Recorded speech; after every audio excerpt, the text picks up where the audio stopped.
म्हणजे चालू वर्षाला शिवशक्ती विलामृत वर्णनारी नटेश्वर देवीचं महात्म्य आपण ज्यांच्या मुखारविंदातून ऐकत आहात ते आमचे गुरुबंधू श्रीपरायण भरत महाराज भेसवाडीकर यांच्या रसाळवाणीतून आपण भगवती शक्तीच्या लीला आणि कथामृतपान सेवन करत आहात आणि प्रारंभीच्या या नवरात्रीच्या पहिल्या प्रारंभीय दिवशी म्हणजे घटस्थापनेच्या दिवशी ईश्वर कृपेने संत आशीर्वादाने योगायोगाने माझ्याकडे आली सेवा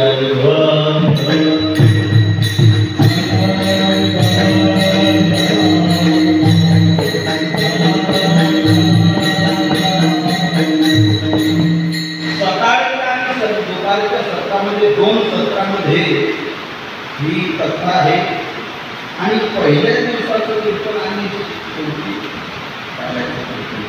संवादात्मक कीर्तन म्हणजे समारोपीय कीर्तन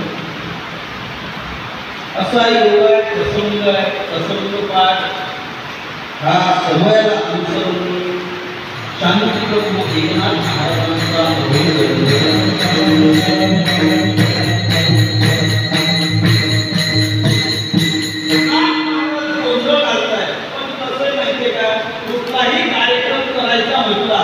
एकदम सहजासहजी होत नाही. त्याच्याकरता फार दाबून तयारी करावी लागते. कार्यक्रम करायचा म्हटला तर फार दाबून तयारी करावी लागते. म्हणजे ते कार्यक्रमाकरता मंडप द्यावा लागतो, श्रोत्यांना बोलावं लागतं, कीर्तनकारांना, गायक वादकांना, भक्ती मंडळांना सर्वांना बोलवावं लागतं.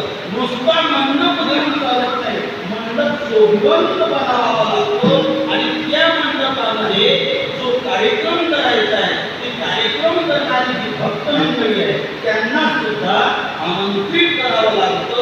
नाथ महाराज आज गोंधळ घालत आहे. गोंधळ घालायचा आहे म्हणजे याचा गोंधळ घालण्याकरता काय काय सामग्री लागते. पहिला आला तर मंडप लागतो. आता आपल्याला सुद्धा हा मंडप काय म्हणून जमतो, नाहीतर मंडप जर नसता तर इथं कोणी आलंच नसतं.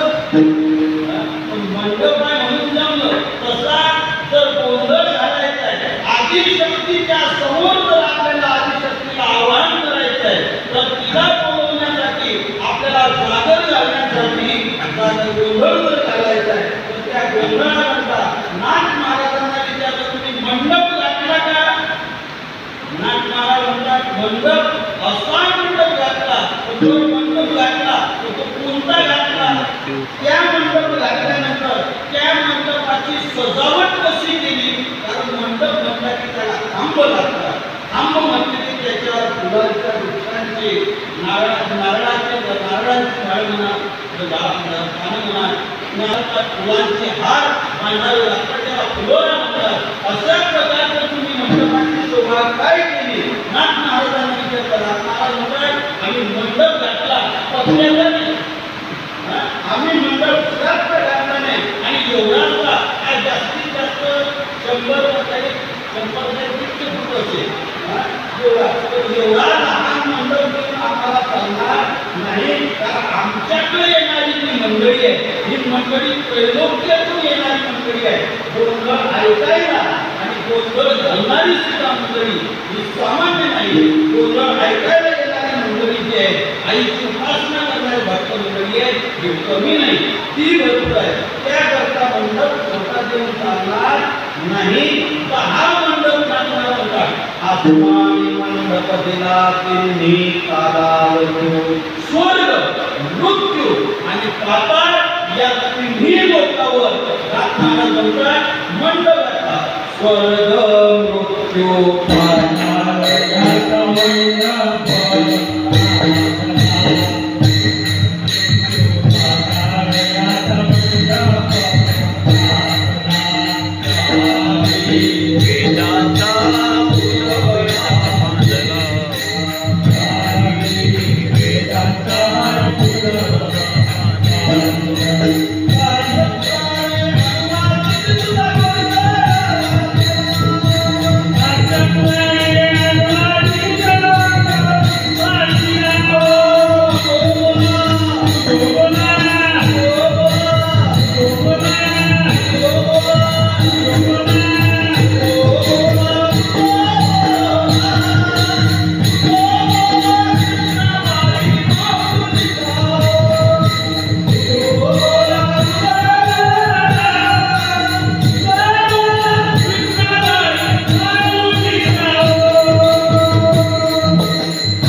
मंडप घातला चारी वेदांचा फुलवरा बांधलेला, चार वेदांचा फुलवरा बांधलेला आहे.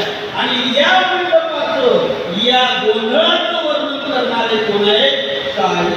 शास्त्र पुराणे अनुवाद येते. शास्त्र आणि पुराण म्हणजे 6 शास्त्र आणि 18 पुराण या मंडपाचं, या देवीचं आणि या गोंधळाचा अनुवाद करतात.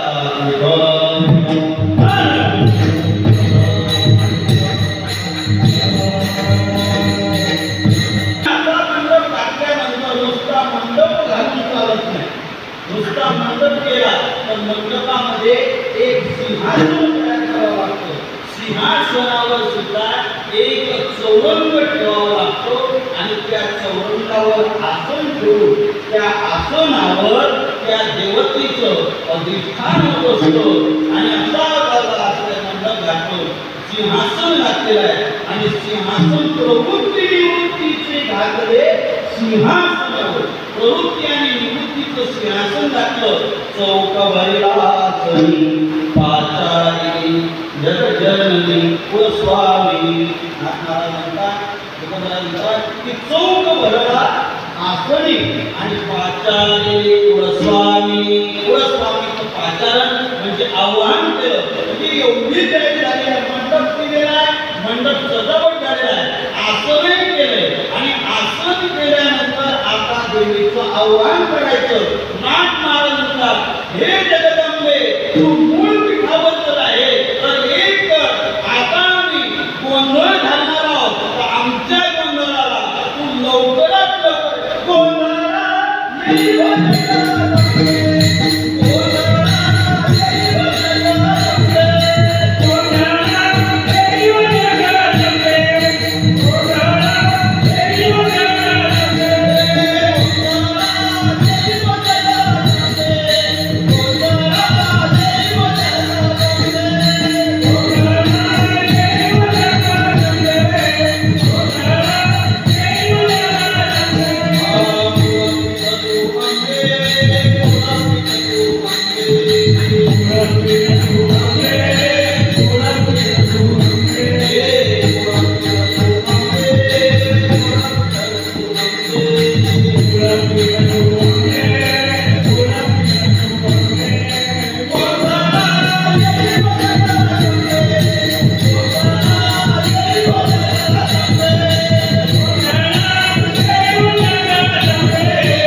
गोंधळ म्हटला की गोंधळामध्ये साहित्य असं कीर्तन म्हटलं की लावणी मृदंग श्रुतिकाळ घोष शिव ब्रह्मरस आवडी. कीर्तन म्हटलं त्याच्यामध्ये विना टाळ लागतात आणि मृदंग.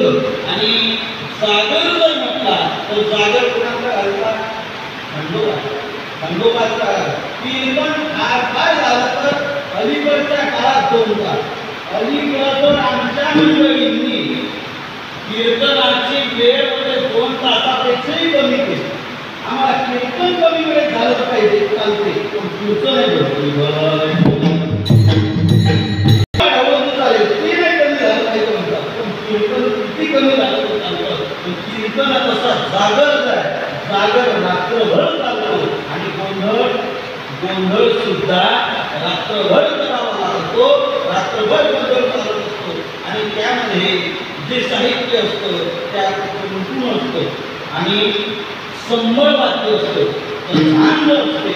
आणि अशामध्ये हा आई जगदंबेचा हा गोंधळ घालायला सुरुवात केलेली आहे. आणि त्याकरता आपल्या उपासनेमध्ये भगवतीने यावं, देवीने यावं, याकरता नाथ महाराज उंचच्या अर्थ आणि करुण स्वराने प्रार्थना विनय पूर्वक जगदंबेला आवाहन करतात. गोंधळात येई